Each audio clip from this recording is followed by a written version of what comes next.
1869 সালের 2রা অক্টোবর জন্মগ্রহণ করেছিলেন জাতির জনক মহাত্মা গান্ধী। অন্যান্য বছরের ন্যায় এবছরও সারা দেশের পাশাপাশি শহর দুর্গাপুরের বিভিন্ন জায়গায় শ্রদ্ধার সাথে গান্ধী জয়ন্তী পালন করা হলো।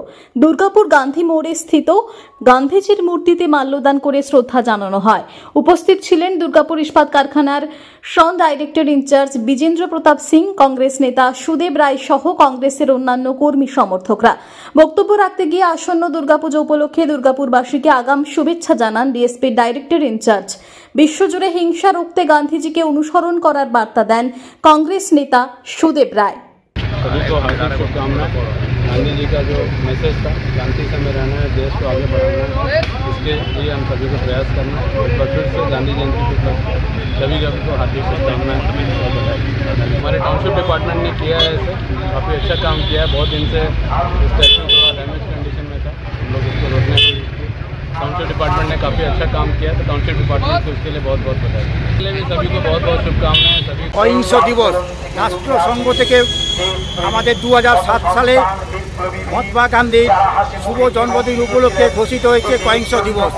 আজকে শুধুই ভারতবর্ষে নয়, বাংলাতে নয়, সারা পৃথিবীতে আজকে হিংসার প্রাদুর্ভাব ঘটছে। এই হিংসা থেকে যদি মানুষকে মুক্তি পেতে হয়, তবে এই যে মহাত্মা গান্ধী যে মূর্তি দেখছেন, এর পদতলে বসে আমাদের কিন্তু সেই ঈশ্বরকে ডাকতে হবে। ঈশ্বর যে শুভবুদ্ধি জাগ্রত করুক, এবং সেই জাগ্রত করবেই। মনুষ্যবোধের এই জাগরণ ঘটলেই কিন্তু মানুষের মধ্যে যে হিংস্রতা, মানুষের মধ্যে যে অপরকে আক্রমণ করা, মানুষের মধ্যে অপরকে গালিগালাজ করা, ছোট করা, এই মানবিকতা থেকে মুক্তি পাবে একমাত্র এই মহাত্মা গান্ধী হচ্ছে। মহাত্মা গান্ধী একমাত্র যদি পারেন এবং পারবেই, এবং সিপিএম আছেন তাদেরও আমরা সশস্ত্র নমস্কার জানাচ্ছি। নমস্কার।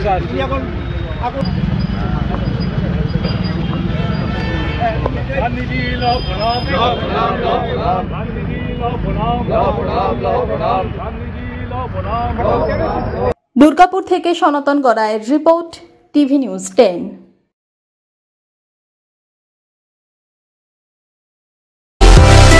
সুলভ সঠিক চিকিৎসার একমাত্র প্রতিষ্ঠান বিবেকানন্দ হসপিটাল।